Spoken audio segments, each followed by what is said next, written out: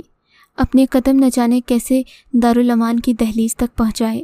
آج تک یہیں بیٹھی ہوں، ناجائز اولاد پال رہی ہوں، مگر یہاں پر موجود سبھی عورتیں یہی جانتی ہیں کہ میں امید سے ہوئی تو میرے شوہر نے مجھے گھر سے نکال دیا۔